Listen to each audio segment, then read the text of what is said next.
The Essence of Rex, a colossal new sculpture by bronze artist Chris Navarro, next on Wyoming Chronicle.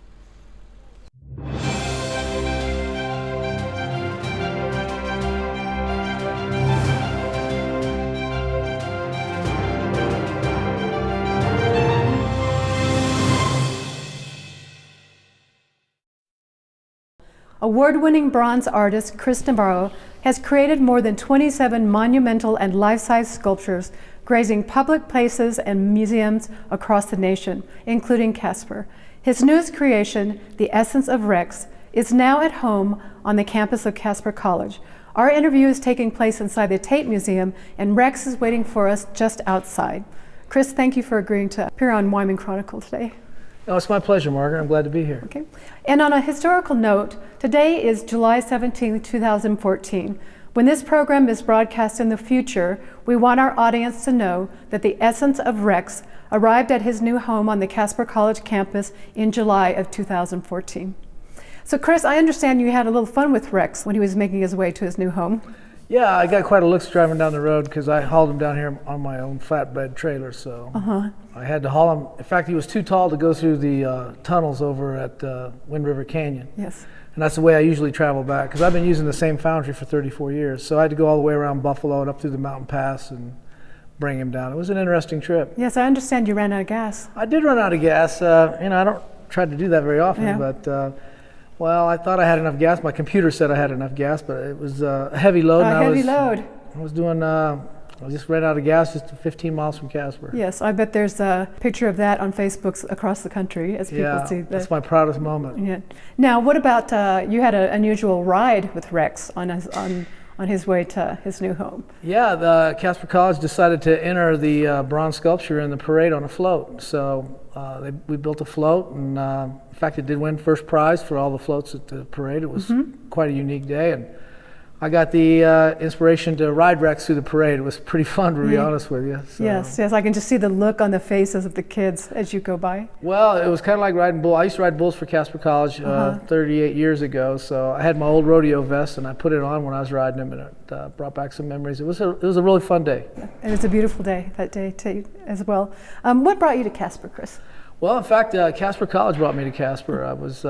I started riding bulls in Bronx when I was about 16 years old. My dad was in the military, so I grew up in a military family, and I really hadn't any really roots. So my parents wanted me to go to college, and I decided I'd try to give Casper. Read about it in a Western Horseman magazine about what a great rodeo team they had. Sure. So I came to Casper just because of Casper College, and I really didn't know anybody in the state. I was 18 years old when I came here in 1974. Wow. So you made the journey all by yourself? I drove all the way from San Antonio, Texas. That's where my family's roots are from. And so I rode bulls all summer in Texas.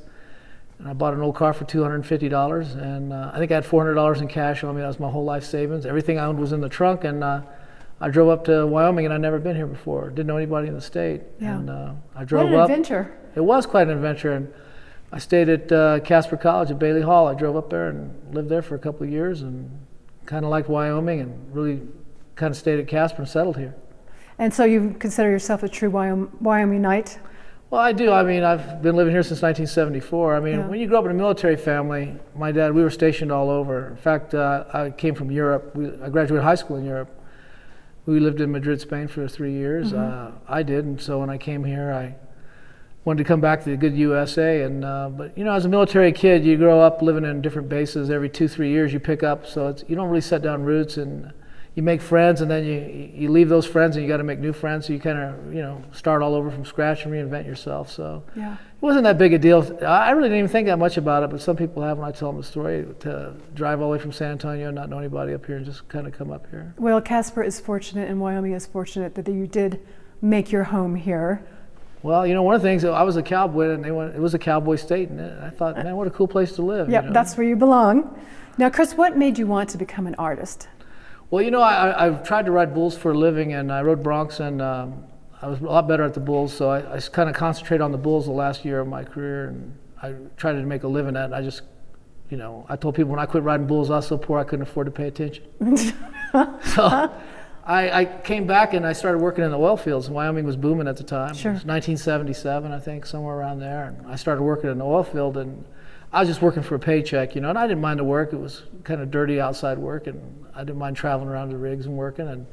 But, you know, it wasn't my dream job. You know, I wanted to do something with my life. So I was 23 years old, and I was out hunting. And my roommate at the time, we decided to stop at Harry Jackson's studio, and I didn't even know anything about it. So his cousin was the caretaker, and we went in there, and he had a beautiful bronze. It was called Two Champs, and it was of Steamboat, the famous bucking horse from Wyoming. Sure.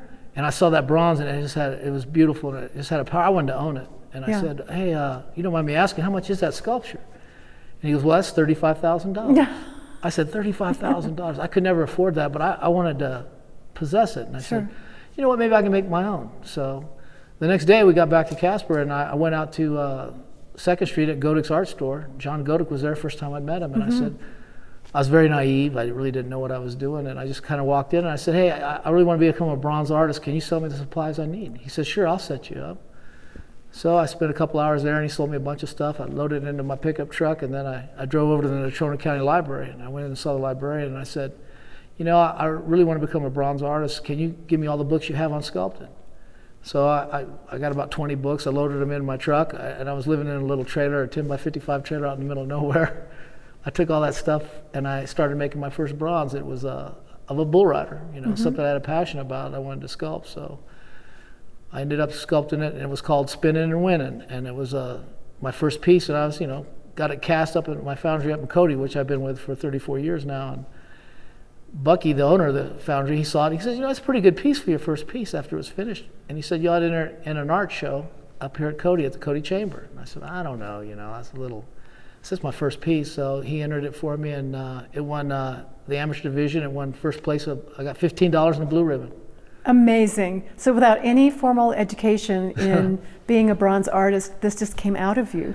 Yeah, I just kind of took to it, you know, and like I tell people, I still got that blue ribbon, but I spent that $15. Yeah, yeah. So that was my start, you know, and I kind of got a little bit of recognition for my first piece, and I thought, like, wow, it made me feel really good about myself. So I kind of kept working at night, and I'd sculpt at night, and I kept working during the day, and then I started building up, you know, each piece I got a little bit better with and everything. But my first pieces were all rodeo sculptures, you know. They were all broncs and bull riders and things like that, something I had a knowledge and passion for. Sure. I think it helps give us an authenticity when you do that. Especially your love of horses and animals of all kinds, because in your book, which has your beautiful sculptures in it, it depicts all the ones that the horses and the bull riders and the bareback riders and things that you loved. Well, rodeo's you know, has been a big part of my life. It brought me to Wyoming. You know, in fact, I tell people, they say, you know, you don't have any training as academic training, you know, as an artist, but you know, I got a training of life, and rodeo was kind of really a good background because you know, in rodeo, you got to be mentally and physically tough, and being an artist, you got to be kind of mentally and physically tough. I think, you know, to be a monumental bronze sculptor, it helps, you know. So, and you don't know how much money you're going to make from month to month, so that kind of fits along with it. And you know, I travel around still quite a bit doing the work, and so I kind of tell people it was kind of a good training ground, you know, really rodeoing and doing art, you know. I mean, for me it was. And I don't just do rodeo pieces, like, well, I do dinosaurs now, and I do whatever. Now you're a dinosaur artist. Well, you know what? As an artist, you want to be inspired and excited about your subject matter. And when I first heard about, you know, was approached about this project, you know, I'd never sculpted dinosaurs before, but the whole concept and the thought of it was exciting, and you know, that's why I jumped right in on it, because, you know, if you're going to spend a year working on a project, you want to be, you know, motivated to do it. You know, you want to be excited, and you can't, you know, you want to jump up every morning and go out there and start sculpting on it, because you got to spend a lot of hours, you know, and you want to be excited about what you're working on. I think you do your best work. Absolutely, absolutely. What piece do you consider to be your first breakthrough piece that brought you into the public eye? Well, I don't know about, you know, my first breakthrough piece, but the piece that means the most to me, and you know, one of the first monuments I ever did is I did the champion Lane Frost, the world champion bull rider who lost his life riding bulls at Cheyenne Frontier Days. Yes. Yeah, he was only 25. You know, I'd seen Lane around. I really didn't know him real well or nothing, but when he died, I was kind of like, wow. I mean, world champion, and he got killed down there, and I thought, man, somebody ought to do a monument for him. And nobody was going to do one. And I thought, well, I'll do a monument for him. And that's when I came up with the concept of raising the money by selling maquettes. And I was able to get that done in 1993. It's been up there ever since. Yes, yes. Another beautiful piece that's in your book as well. Yes. Yes. In fact, that book's full of, I always get into these things. Like it's the first book I wrote, and put together, and nobody came to me and said, hey, Chris, we want to do a book on your artwork. I thought, well, heck, I better do one. And I was able to put exactly how I felt about my artwork and everything. And as an artist, you want to kind of share your work with as many people as you can. Absolutely, absolutely. Now you have another piece that's already on the Casper College campus. Yeah, I did Spirit of the Thunderbird. I did that in 1995, and that was to celebrate Casper College's 50th anniversary. Okay, 1995. Wow, time goes by. It does. Including yours, of course. Whose vision put the creation of the essence of Rex in motion? Well, I received a call. It was almost 2 years ago from Paul Andone, who works at Casper College with the foundation, and Mary Alice Tobin, who's a benefactor for Casper College, and they asked me to come to a meeting, and I came to this meeting, and Mary Alice Tobin she's a nice lady, and she was and a generous person. Yeah, and she's like 90 years old now, so she wanted to leave something to Casper College, and she said, Chris, I'd like you to do a dinosaur, but I want light to radiate from the inside of it.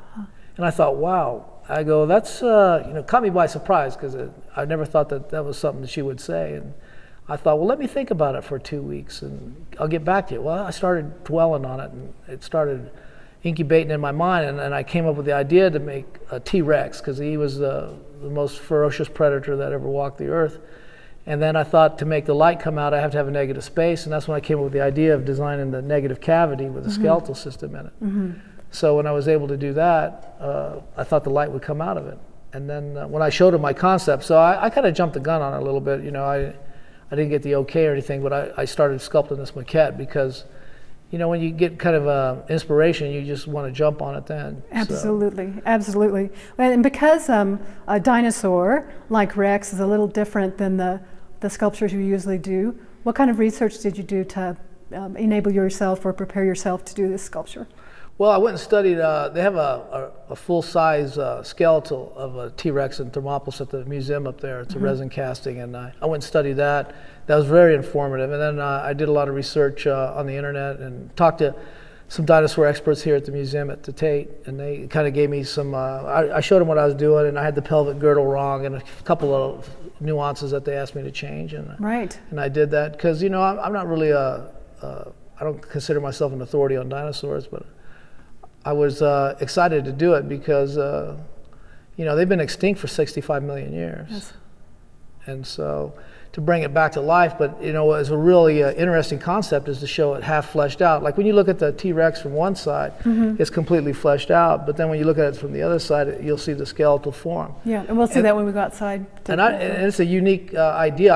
All the sculptures I've ever done, I've never really showed the armature of the skeleton in it.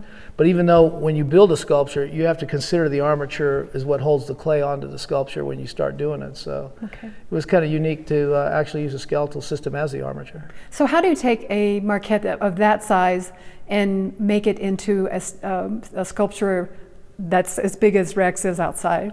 Well, first off, I want to work out my designs and composition small. So this is a 1/10 scale of the big one that's outside. So what I do is I enlarge this 10 times, and that's how I come up with the dimensions of the sculpture. And then when I'm working that out, because when you start big, it's hard to make big changes on it because you got steel running through it. And then on this sculpture, the large ones, I use urethane foam kind of as a core of it. And then I put a layer of skin over that, of the clay. So, I probably had, a couple, maybe 2,000 pounds of clay on this whole sculpture, and then the rest of it was foam. And that gives it a lot of strength, but you can able to shape the foam and cut the foam and make changes. And so you kind of like start out mathematically trying to enlarge it, and then you put all that stuff aside and you just get on a scaffold and then you start using your hands and your eyes and just start sculpting, which is the fun part, really, I think a good sculpture is a good sculpture before you put any detail into it. It's about design, composition, story. You want to have a rhythm running through the work. Doing little nostrils and fingernails. I mean, that enhances a piece if you do a lot of detail, but a good sculpture is going to be a good sculpture before you put any of that in. Yes, yes. And so once the raw piece, I'll call it raw piece, is still in clay, is that correct? Yes. Goes to the foundry, then what happens at the foundry? Well, we have to make, it's all cast in the lost wax process. So the first thing you have to do is, after the original is finished sculpting, is to make a silicon rubber mold of the whole sculpture. Mm-hmm. And out of that, we'll divide it into sections to cast it in. This piece was cast in over 100 different molds and then welded all together. And you have to make a wax replica of each piece that's destroyed in the casting. That's why it's called the lost wax casting. Now, why do you say 100 different molds? Like each one of these ribs was made into a separate mold. Okay. Each one of the teeth on the big one was made into a separate mold. So it was cut up into segments and molded, because you can only make a mold, you can only pour pieces as big as your dip vats, and our dip vats are probably as the 3 or 4 feet across. So you got to make the pieces in certain size and then weld them all together. Yeah. This sculpture has hundreds of feet of welding lines in it, but they're all chased out. What do you mean by chased out? Well, usually when you weld 2 pieces of metal together, you bring them up and you weld them up a higher ridge than they are, you grind them flat, and then you put the texturing back in. Mm-hmm. It's very time consuming, it's very labor intensive work. Yes. And what gives it its different, like my Rex outside, he's just not all one color.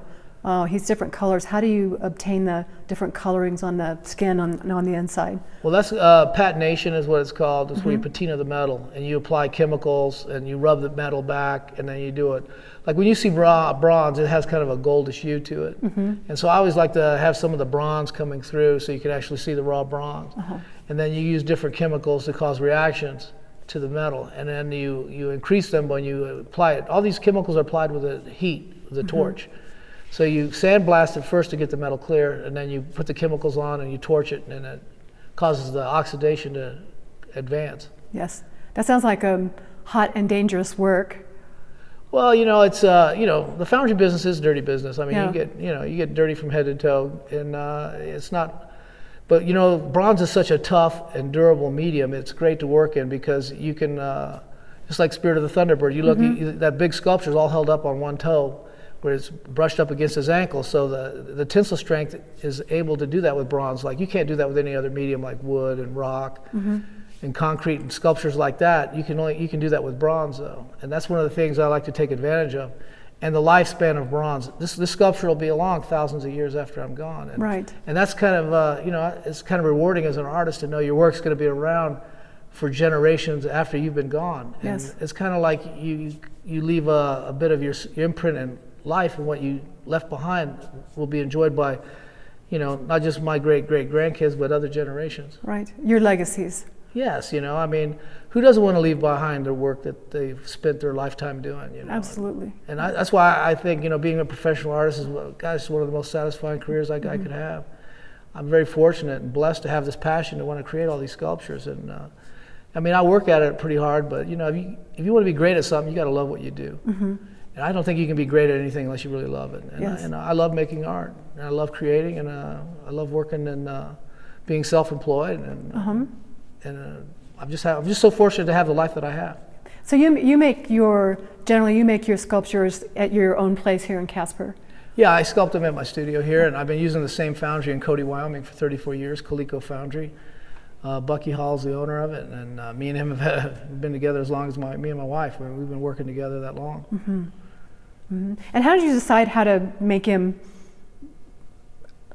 how to hold his hands, or how do you decide all that? Well, usually I like to have some movement in the sculpture, and if you look at the tail's got a rhythm and a movement through it. So what I do is, I just kind of I just start out and I just kind of let my mind and my hands kind of dictate what I want to do, and I'll grab onto the sculpture and I'll twist it here and I'll move it. That's the great thing about working with clay and everything is it's a very forgiving medium, and I just keep pushing things and pulling things and taking off and adding until it kind of appeals to me. Yes. And then I have to trust my eye, and I've been trusting my eye for this long a time, and it seems to be working all right. Well, this is a beautiful piece in itself, but why don't we go take a look at his big brother outside? All right. All right, let's do it. Wow, Chris, this really is a big boy. Yeah, he's got some size to him. Wow. Well, tell me about the dimensions and just us all about your Rex. Well, this is a life-size T-Rex. He's 28 feet from his nose to the end of his tail. He's 13 feet tall, and he weighs 5,500 pounds, and he's 7 feet wide. Wow. And if you look, you can see that this side is the fleshed out side. So when you looked at the sculpture, I wanted to have it look completely like a fleshed out T-Rex would be, with the musculature and all the skin. Tell me about the skin and just the texture of the skin. Well, I got to find some, they gave me a sample of a casting of some real dinosaur skin, and it's very reptile-y looking kind of. So what I did is I kind of made me some mallets that were, and I carved the mallets to give me the texture I wanted, and I used the mallets to beat the texture into it. And just over and over again like this? Yeah, I mean, I just kind of like, did it by feel. And I had like 5 different mallets, so they each would have different size, because I didn't want them to all look uniform. I want them to look, it has a nice effect. Yeah, it does. And tell me, how big are these toenails? Those toenails, they're probably about 6 inches long from here down to the base. Yeah, those are big guys. Yeah. Big guys. Well, he had big feet, and if you notice, his legs are extremely musculature. The T-Rex really balanced it a lot on his legs. You know, he was bent over more like that, and you notice that his arms are very small. Right. And they were so small that he couldn't even feed himself. So there's a lot of theories as why they had such small arms, because I think it was evolution was eventually going to be taking them out. Yeah. But they did have huge teeth. A lot of people don't know that they had a double jointed jaw like a snake. And if you look at their teeth are really designed for grabbing and piercing. They're not designed for chewing and cutting. For ripping, more like ripping? So what the T-Rex, he didn't chew his food, he swallowed it whole. He would bite off big chunks. Instead of chewing it, he would swallow it whole. And then as you look down here on the other side, this is the skeletal side where the light is going to become radiating out of the sculpture. And I developed an LED lighting system that I put in here, so at night the sculpture is going to radiate light from the inside out. As you can see, I mean, we're just getting the pedestal designed and everything else, and I have stainless steel running through the legs to give it the support to keep it, and the tail and the spine, so it's got stainless steel running through it. I mean, this bronze is a very strong medium to work in, and if you'll notice that it all tapers down to that thin tail down there at the bottom. Well, let's talk about the tail. Well, I wanted to show the vertebrae, and I kind of like stylized them a little bit as an art, I used some artistic license on that to stylize the tail, because I wanted the tail to kind of come through there. But like you say, on this side, if you look at it, all you do is see the skeletal, but you can't see any of that on the other side of the tail. Right. And why was this decision made to make it half skin on one side and half? I came up with that because they wanted light to come out of the sculpture. Oh, interesting. So it wasn't to see the inside, it was just to have it. Well, I thought that there's the best way to make the light come out is to have a negative space. And, and the best way to put a negative space and would make the sculpture very unique is to show the skeletal side. So I wanted the light to really come out of the rib cage and show that. But then when I got into it, it's kind of an educational piece too, because just like whenever you're sculpting, you build an armature, and an armature holds the clay on. Well, the armatures of our muscle and our organs is our skeletal system. Without that, we wouldn't be what we are. And so it's kind of an educational piece. I think, children will especially kind of start thinking, well, those are the bones, and the bones hold the muscles, and the skin holds the muscles all together. Well, as you can see, I really wanted the inner cavity of this to have a big negative space. And you can see that the LED lighting runs all the way down his spine. Right. And I use this tape lighting system to kind of I wanted to put a lot of light in it, but not a real brilliant light, something that kind of glowed. And that's kind of what I came up with. What it has an interesting effect is that I've never seen a sculpture ever sculpted like this before. No, I haven't. And you've seen a lot more than I have, so. So I think, I always try to be a little bit different with my work, or a little more unique, instead of doing kind of a standardized sculpture that you would think of. And the T-Rex, like I said, he was the largest carnivore and predator, that walked the earth. So, I mean, if you're going to do a dinosaur, why not do the baddest, coolest dinosaur that ever walked? Absolutely, absolutely. The first bronzes that were cast that they have a record of were 5,000 BC by the Chinese. So they've been around a long time. I mean, bronze is tough stuff. They started making bronze swords, thousands of years ago, and that was kind of sand casting, and those were the first castings that they usually find. So Casper College buildings will fall down and be built again and fall down and be built I bet again. you, I used to live in Bailey Hall. They tore it down. It'll probably be rebuilt by the time this thing falls down. That's good. This is going to the Tate Museum, which is out the front, and it's going to hopefully bring a lot of people, and what a great museum they have. Absolutely. I mean, they're open 6 days a week, and they're really, a lot of children come here, and it's a great learning center. Chris, thank you for bringing your colossal, beautiful sculpture Well, to Casper College so it can live here. Well, it's my pleasure. Thank you for being on Wyoming Chronicle. It's my pleasure. All right.